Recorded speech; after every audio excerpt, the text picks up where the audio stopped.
All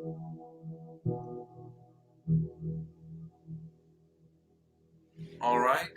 For those few people that are listening to my podcast, I welcome you.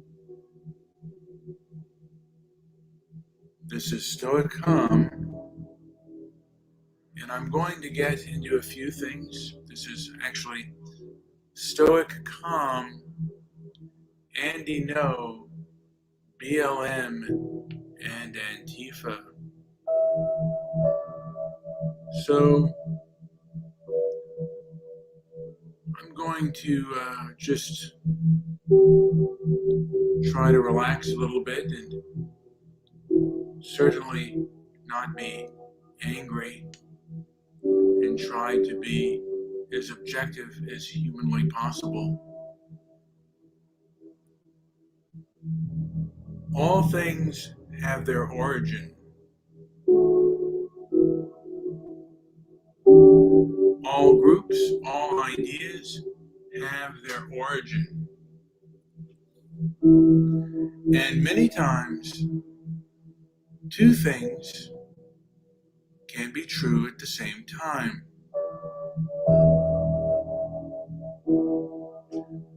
For example, Antifa is anti-fascist.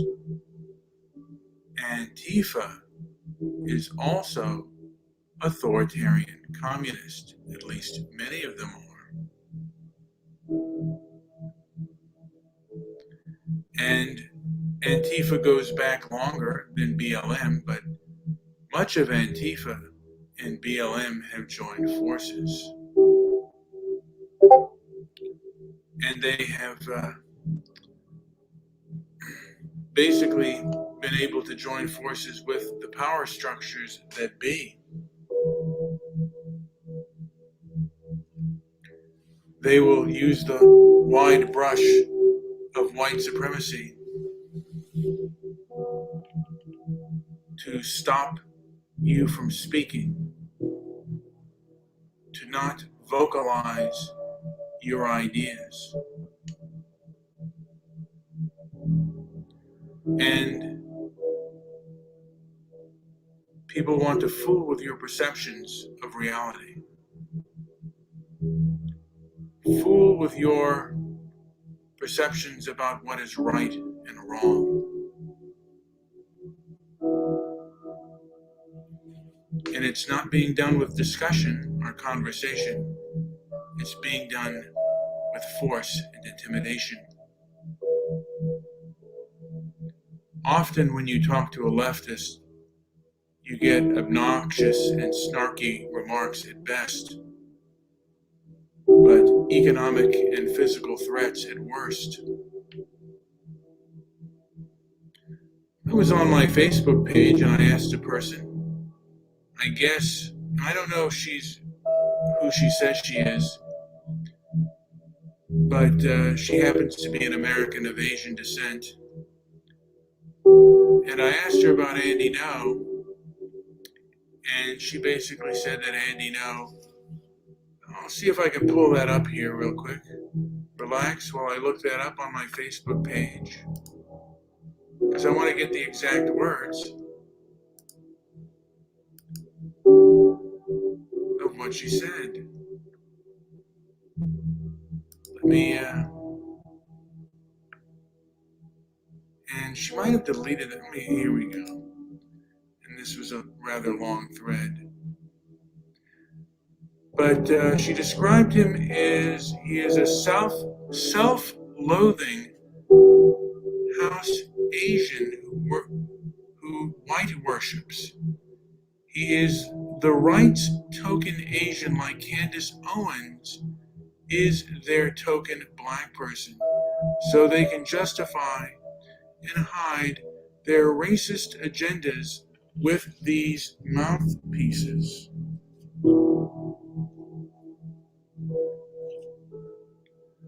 And if you try to go further with some of these people and see how vindictive and vile they are, or nasty they are, they will threaten you. And they have the power of the establishment at this particular time. Now, I then asked, did Andy Ngo deserve to be assaulted? And she said no. I don't know if I necessarily believe that. And I don't know if this particular person is really who they say they are. It's been my experience that most, not all, mind you, immigrants that immigrated later in life are not woke leftists. There are the rare cases, but they are exceptions to the rule.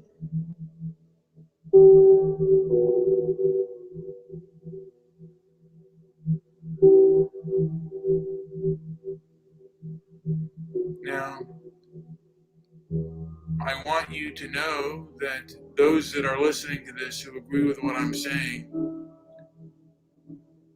I know that it makes you angry because it's unjust and it's unfair. And those things should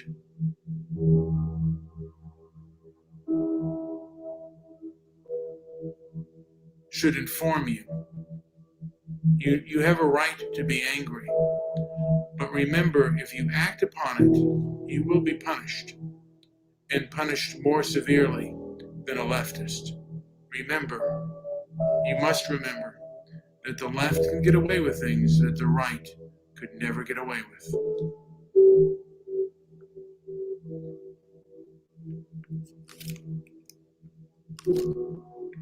And there are plenty of examples of this. And again, people are trying to fool with perceptions. And there are people that believe the lie, and there are people who see through it. And once you see through it, that's when they want to punish you the most. Once you see through the deceptions, that's when they want to punish you. And oftentimes, when a person sees through the lies, they're very angry. And they will react in a wrong way with that anger. And that's where they can punish you.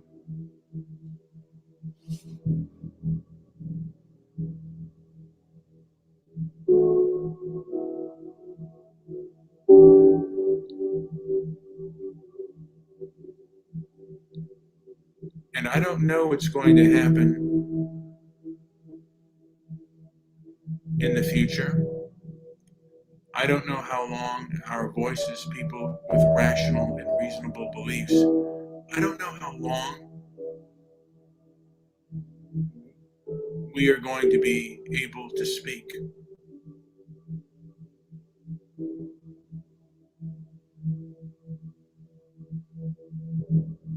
How much longer this information age that has turned into the censorship age, how long it will last. I mean, how much more censorship will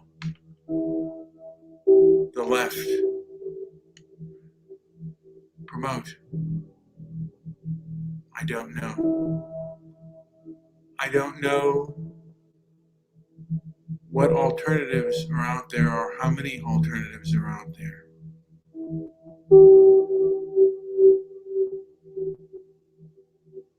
I don't know how many people are just afraid to speak up and how many people are in the mob who will attack those that speak up. It's very unclear what you're up against. My belief is, or my feeling is, from what I observe, many people are frightened and they are afraid to speak up.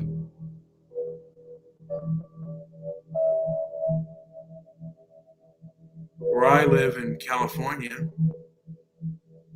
many have to speak in whispers, in silence,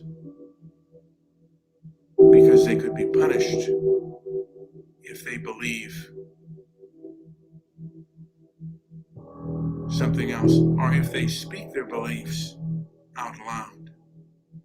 They will be punished. And you have to ask yourself, is this a free society? Is this a free country that you live in? And how far, how much does this authoritarianism go? How many countries is it prevalent in? These companies are very large, and they seem to be a threat not only to America, but to the free world. Those who yearn to be free and speak their mind and their peace will be punished. They will describe hidden meaning to what they say.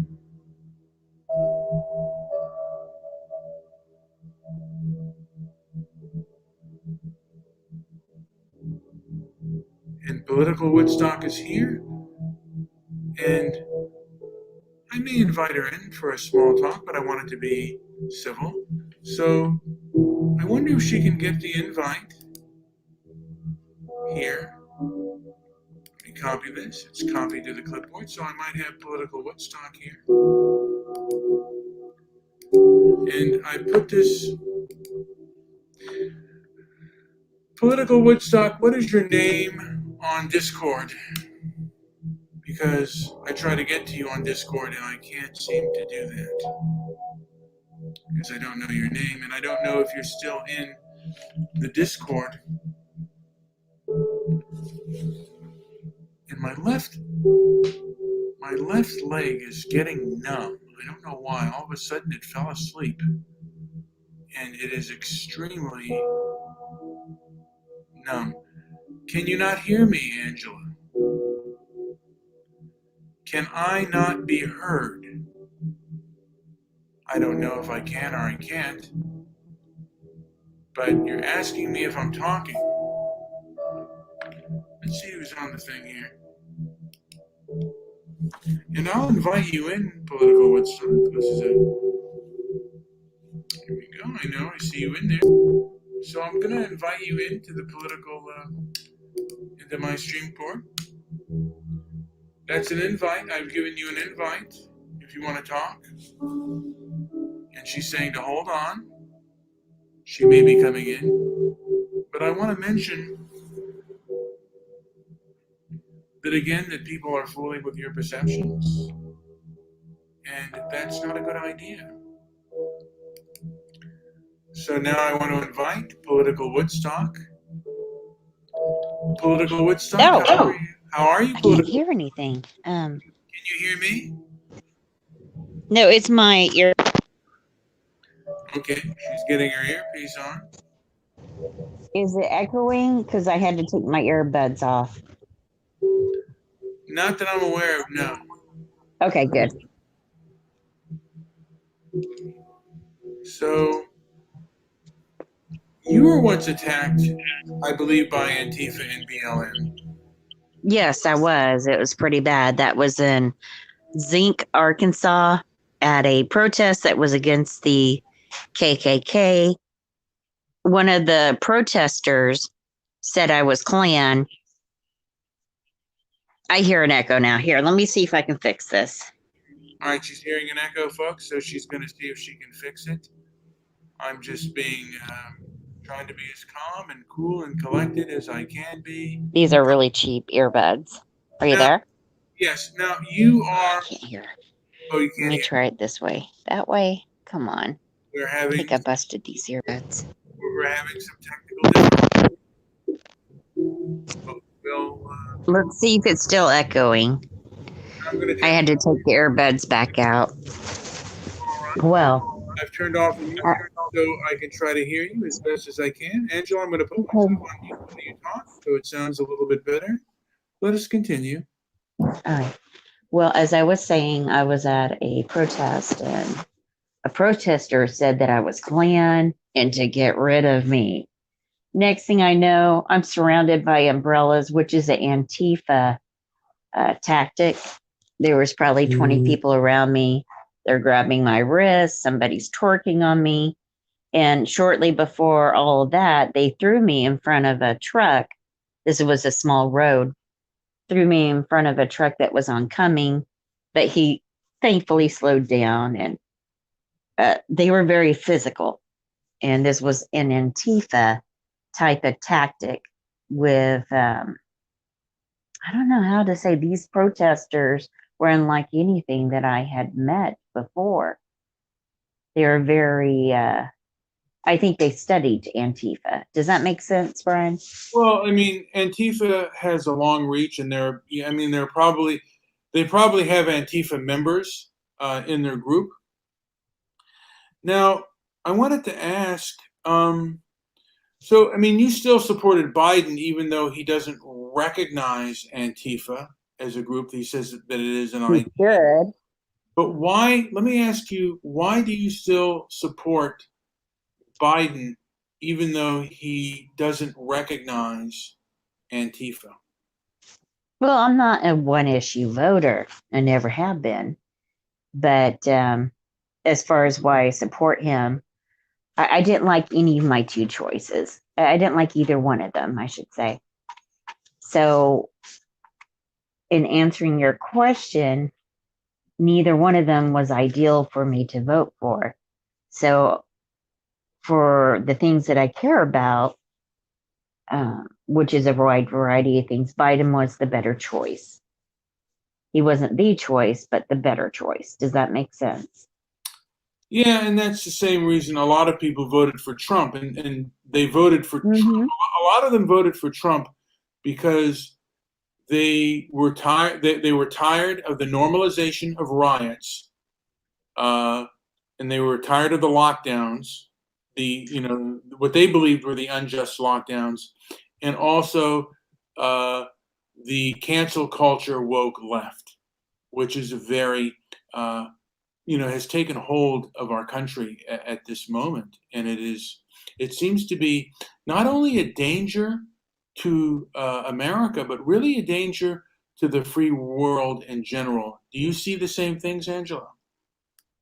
Well, when we talk about the BLM, the type of environment that happened last summer, I think it was in preparations for what happened just last month. Now it's February 1st, and I'm referring to January 6th. Because if it's Antifa that's involved in both of the summer and is involved on January 6th, I think there's a correlation.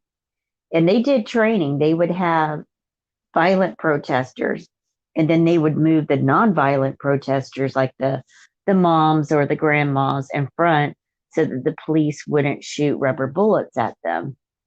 Um, and there's evidence of all this. Their training. I don't have it before me, but different videos where they're talking and teaching on how to be more effective in these BLM riots. I think they're riots. In most of the cities, they were riots. This was not a protest. This was not a peaceful protest. So that's why I think there's a connection between BLM, the riots, and what happened on January 6th, which I believe involved a lot of Antifa type of people. What do you think? Well, I think there needs to be investigation on why the Capitol was not as fortified. Now, from my understanding, BLM and Antifa did. If you can go on mute, I don't know if you can or not, but I'm hearing an echo when I'm talking. So if you can go on mute, thank you, Angela. So my understanding is that there wasn't fortification of the Capitol the way there was when they attacked it during the BLM and Antifa riots.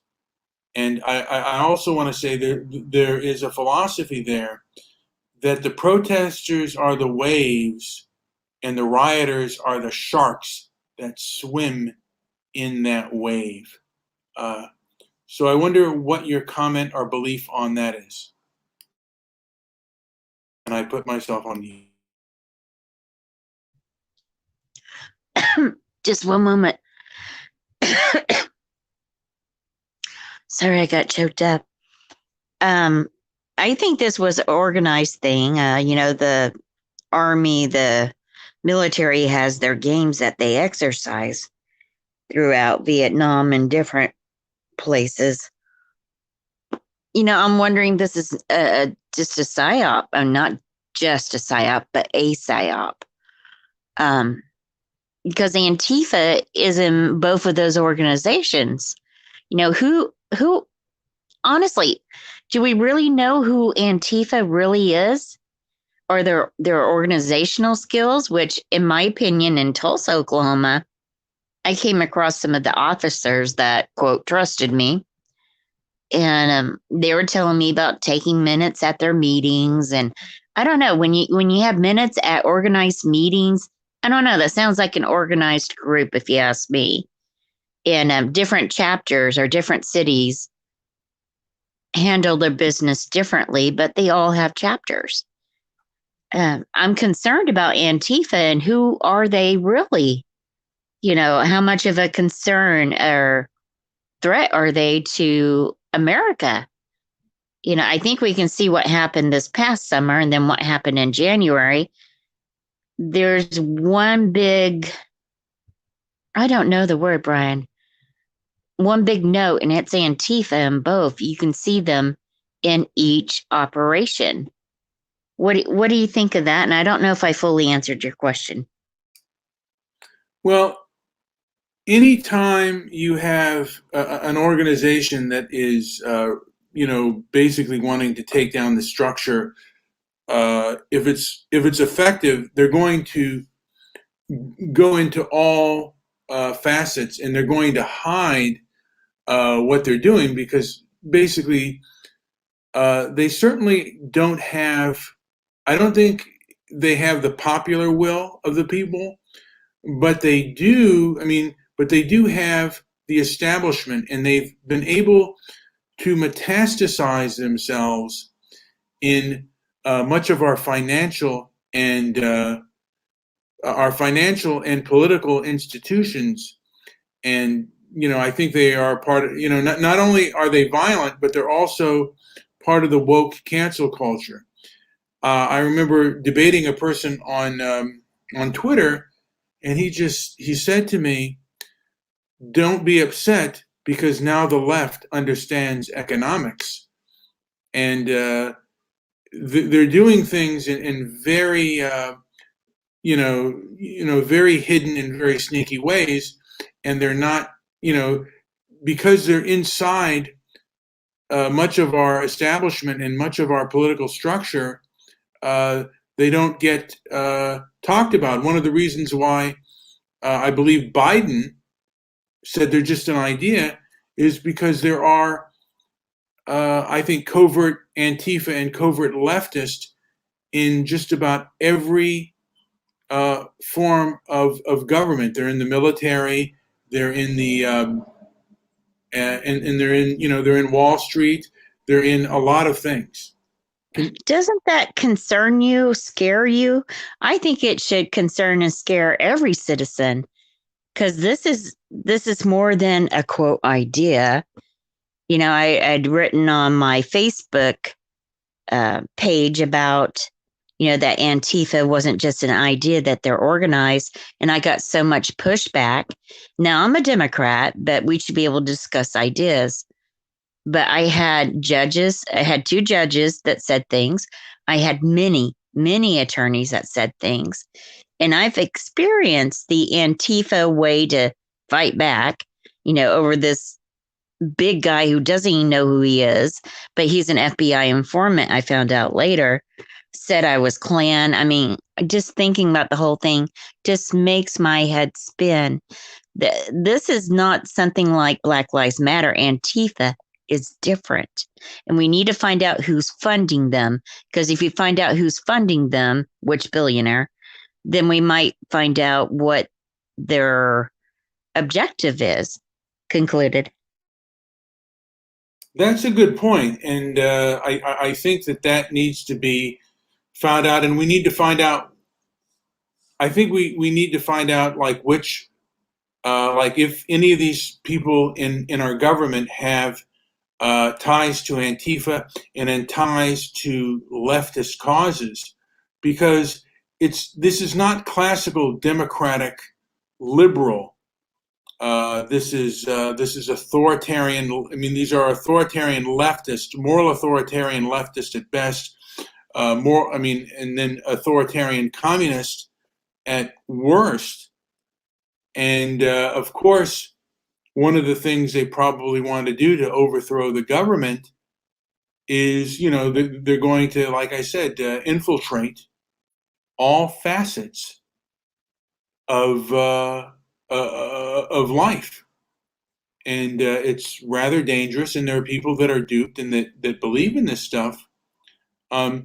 Even Tulsi Gabbard has spoken about this kind of threat that big tech has, and I believe she's also spoken out against woke cancel culture.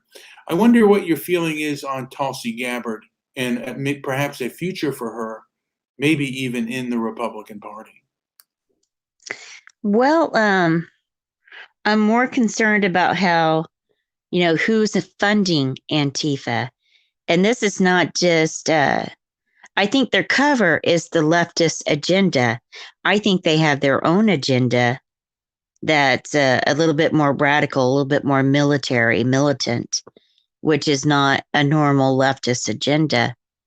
I think we should look for some information on what they really stand for, not what we see on the major market media, but who are they really?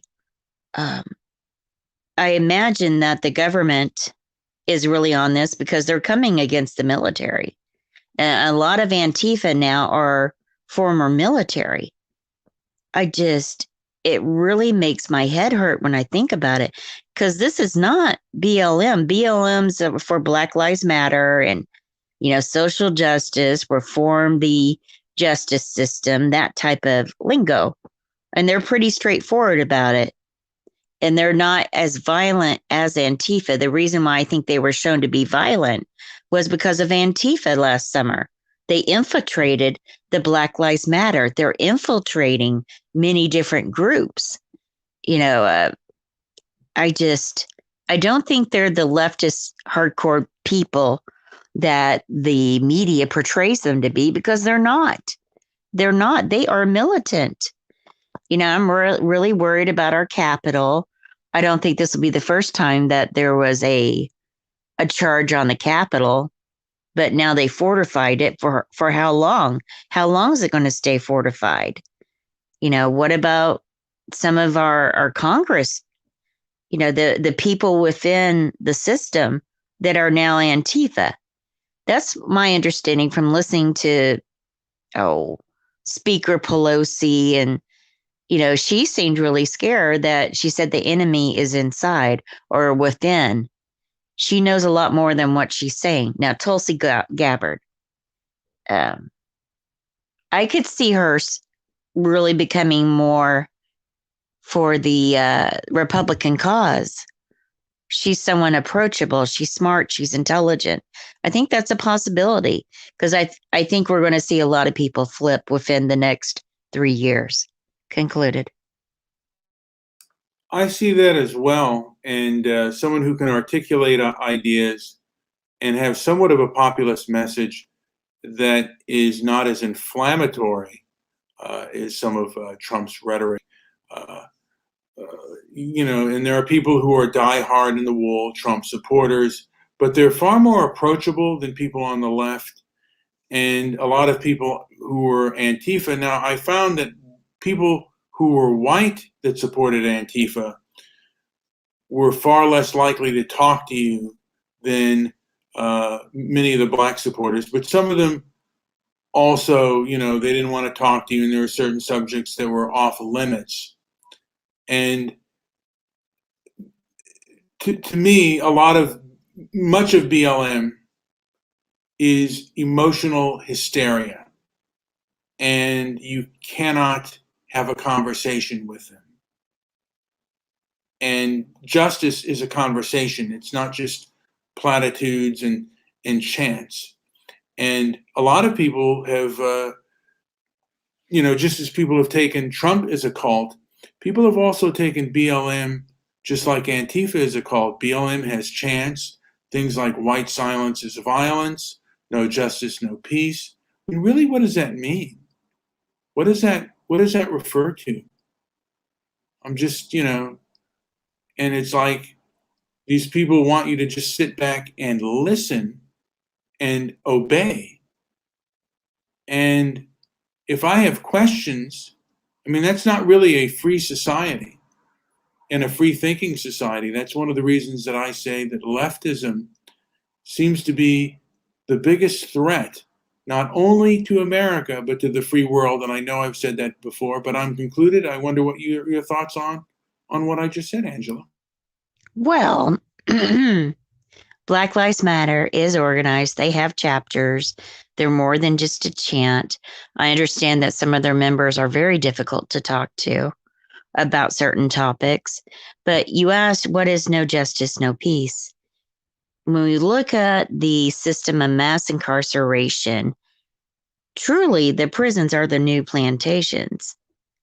In Oklahoma, I think African Americans are 8% of the population, but yet there are 60% of our prison population. It's that type of disparity that they speak out against. And I think that's part of no justice, no peace. Give us justice, equitable justice, equal justice under the law. Our Constitution was founded on equal justice. And the leftists are not your enemy, Brian. They're not the evil entities. Now, I think Antifa is different from a leftist agenda. I'll keep saying that till I die. And I see a possible takeover of our country from the Antifa flank. I think I'll call them a flank instead of a group, a party. They're definitely a flank, and they're being used as a flank, as in a military term. So we really need to look at finding out who is funding them, because what is being portrayed on major market radio, your CNN, your Fox News, is that Antifa wants XYZ. I don't think they want XYZ. I think it's a whole different under the radar agenda. But I know you feel differently. You live in a very liberal state. I probably live in one of the most conservative states in the nation. We have more Native Americans than we do African Americans in my state of Oklahoma. I'm in Oklahoma at the moment. And I don't know.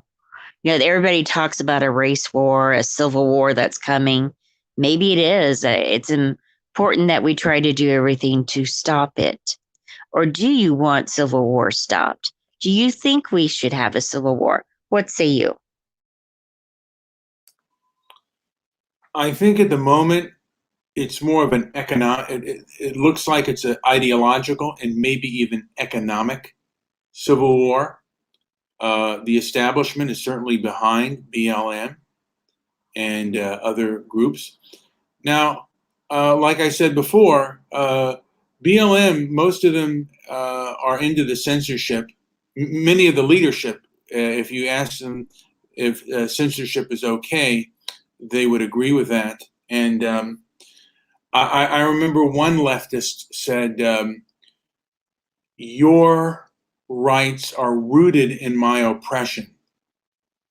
And that right there was an absolute problem with me. That person's perceptions of my rights being rooted in her oppression. This was a black trans woman. Her name was she goes by the name Cat Black, and that saying it did anger me when I heard it, because I find that it's a covert way of oppressing me. It's like,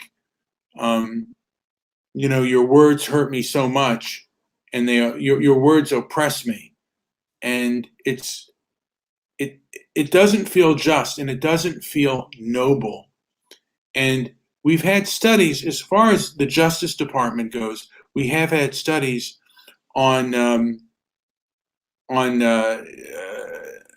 unequitable treatment, or like if the government is or if the justice system is unequitable, and they have shown that that's not necessarily the case. And the further down you go, it's not the case either. And it's a sad. What? Wait a minute. Let me just say, it's a sad point to me. And this was in the 90s, when they said, oh, there's a big disparity, when the civil rights movement talked about the disparity between crack cocaine and powdered cocaine. And I'm like, is that the point we're at? Is this, I mean, that doesn't seem moral to me. Wait. I got to respond. I have to respond. About the cocaine, there was a difference between crack cocaine and powdered cocaine, and it was on an economic basis. The crack cocaine was much worse for your body. Both of them were bad. But they went to Harlem and different places like that and started that addiction. You dumb down the population and get them addicted, then they won't be a part of the process. Now, earlier, you had said that the lady had said, your privilege is based on my oppression. I think something close to.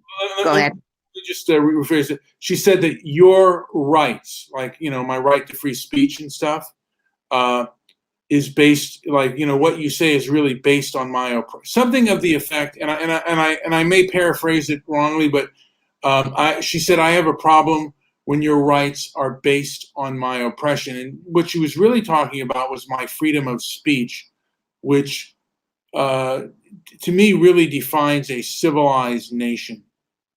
Conclude. Well, when she said that, and I can understand why that might be upsetting to you, is remember that population I said that was dumbed down to keep them out of the process? That has been done historically to a number of different minorities throughout America's history. And we do benefit as white people from that. There's an obvious benefit. They will say, if she says something that's inflammatory, they'll say she's an angry Black woman. And then they'll say, you're an outspoken man. Like, that's a good thing. Not that it's bad, but the reaction to the same sentence, if it was uttered by her and uttered by you, that was an inflammatory declaration, would be viewed differently. And that's how we benefit from their oppression. Life would be much more difficult for you if you were a Black man. Or do you think otherwise? Do you think it'd be easier if you were a Black man? I'm curious. Concluded. If I were a Black man, I certainly, as far as free speech goes, I am allowed to I'm allowed to have ethnic preference. If I were a Black man, I'd be allowed to show solidarity with my group, and that right now, particularly in the West and in the Anglosphere, the only group that cannot show solidarity are people of European descent. That's just a clear, just as clear as day, in my opinion. And people that hold, racially, are ethnic solidarity views are not shut down on social media as they, if they're non-European. If they're European, they will get shut down immediately. And a lot of the left, I mean, I have less of a problem with, the Farrakhan's and even the Hebrew Israelites, because for the most part, they just want, they want their own thing. They may even call me the devil, but they leave me alone. Leftists want to control my speech and control the public square. And that I definitely have a problem with. But I would say even now, black nationalists used to want to just be left alone in their own society. Now they want to control and say what white people do, and that is a problem for me because it seems very unequitable and very unjust, and the establishment allows this to happen. It's part of the thing that the left can get away with things that the right could never get away with. I'm concluded. I don't know. I think maybe I needed to think about that question before I asked you, because life would be a lot more difficult if you were African American. You would not be able to date anybody that you wanted because someone's going to have an issue with it somewhere along the line. Some people are not as outspoken as they used to be, but there's that faction, the looks, I'm sorry, your mortgage application was denied. That happens in real estate when it comes to African American or minorities, different ethnic minorities. We have a better life as white people as far as the way that we can speak, and no one really pushes back unless you're me. But I think that's a really good topic for a show. Would my life be better if I were black? Because some people think that. If you went to court on a civil matter and it's between African American and a white person, they will treat the African American unfairly. And that is true. The court system's set up that way. It's just set up that way. Like Oklahoma is still number one in the world for female incarceration, the majority of that being African American. I try to bring some stats, but maybe we need to think about that question a little bit more. Because I think your life as a white person is much better than as an African American man. I mean, you're more likely to get shot by the police. I know, don't do the crime. Sometimes they're just holding a cell phone. I mean, these are facts. A white person holding a cell phone, no problem. The people that charged into the Capitol who should have been shot, if it had been a black group that did that, there would have been dozens dead, or they wouldn't have made it that far. But a lot of the things that we're talking about are rather complicated and deserve a little bit more time, maybe broken up and bring someone on that's kind of like Mr. Solution. We can find those people, Brian. What say you? I believe, I do believe that they have done studies on the Justice Department and on policing in this country, and they have not, what you have stated, from my understanding, and I haven't looked at it as thorough as I want to, and it deserves sometimes to be looked at thoroughly again. There is proof, however, that economically, and there should be acknowledgement that blacks in America suffered unique persecution. Longer and more than any other group, even Native Americans. And I'm not talking about like the taking of land that the Europeans did. I'm talking about the the unique persecution as far as Jim Crow was primarily against Black Americans, and anti-miscegenation laws were primarily against Black Americans. These Jim Crow laws perhaps did affect Black Americans economically, and they did not have access to the American dream as Americans of European descent did. That is something that we should look at, because a lot of problems do stem from culture and from the lack of economic opportunity and the lack of economic wealth. That is something that we should tackle as well as as well as police disparities, because I don't necessarily believe that there are police disparities. I do believe that What? Okay, I do believe this is Stoic Calm. I believe if you examine the evidence, that there is not. But like I said, I certainly could be wrong, but there definitely looks like there are economic disparities which perhaps hurt within the justice system, and I think that we may want to take an economic approach more than some of this psychological mumbo jumbo and stuff. There is, true economic disparity as well as cultural issues that we may want to deal with within different cultures and how they assimilate and how things are to be done. And it seems like it's only Americans of European descent that have to change their behavior. There isn't anything from the other side, and that seems rather unfair.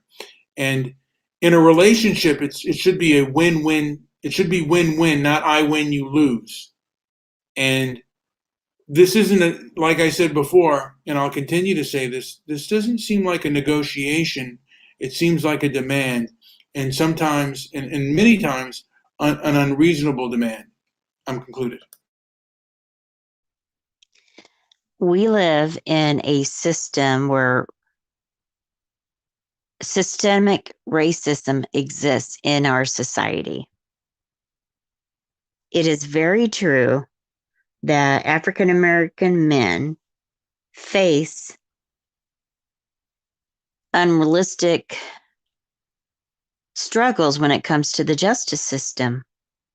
I'm trying to not let the old me not rant and rage. No, I have documented murder cases before, and I was at the Terrence Crutcher murder case, Shelby being his killer, Officer Shelby, I should say. And at one point, there was a man that was there, an officer of the Tulsa Police Department, talking about how they train their officers. And this is not uncommon, as I researched it, that Tulsa is a fairly big city. It's the second largest city in Oklahoma. That in their police department, they get people that come in from rural areas. They come from the country to live in the big city. Well, they bring their lack of, how do I say this? Their lack of skills, basically, when it comes to diversity. They need a lot of training on diversity. They don't give them training on diversity. They usually train them, and they come from rural areas, and they bring that lack of knowledge with them when it comes to diversity or just being around people that are different from them. And that kind of plays into a trigger happy officer. This is not uncommon across this happens in every single state when rural comes to a big city. And then those people are usually put into a beat that is not typically white. It's minority based. So they're thrust with a gun and not really having understanding of different cultures into that situation. They see a tall man as a big black man, bad dude, and they get trigger happy. And this is shown through statistics. in Oklahoma and other states. But this man who does the training of the police officers was talking about this. And I think that's germane. That is. But I would like to see you go a little bit further with this. I know someone that's in California that does his own uh, podcast through Blog Talk Radio. He's funny, he's entertaining, but he's real. Maybe he might be a good guest for you. Because neither one of us are black. I don't know if you noticed my lack of melanin. So I'm going to say concluded because I know you probably want to respond. Well, I find it kind of disturbing to a degree.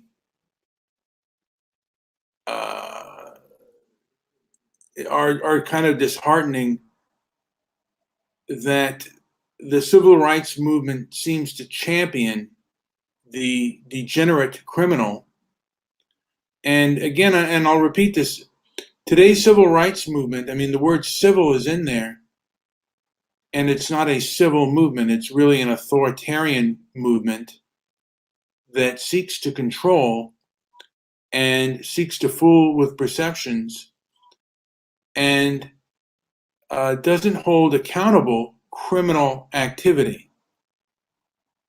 And I don't think a decent society champions the criminal. Now, you should always be. I for one, and I talked to a former sheriff. He said people should be given respect sight unseen. And this is a black sheriff, by the way. Given respect sight unseen. You earn my disrespect.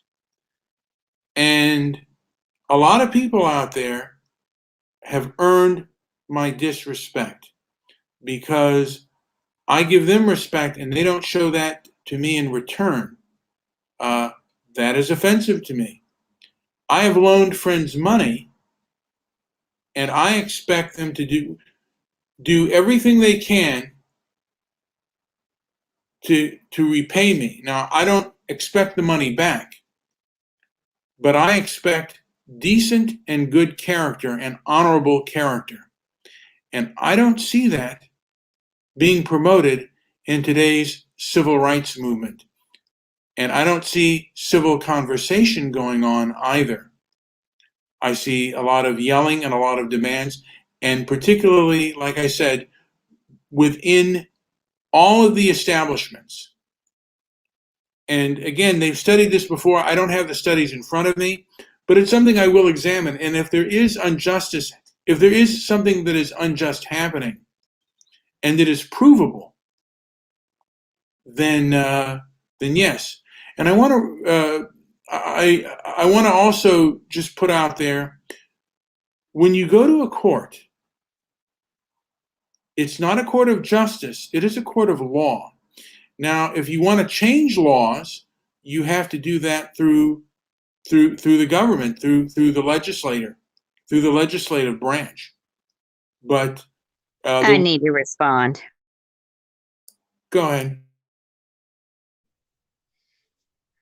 I'm concluded. If you want to respond, Angela. Yeah, I'm trying to figure out where to start. When you mentioned the criminals, or that basically they broke the law, the thing is there's just as many, if not more, white people that break the law that are not held accountable.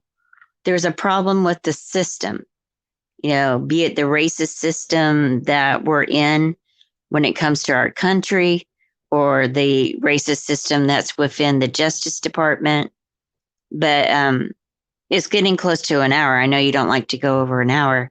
This other man that I'm talking about that might be good on your show, his name is also Brian. I thought that might be interesting to you.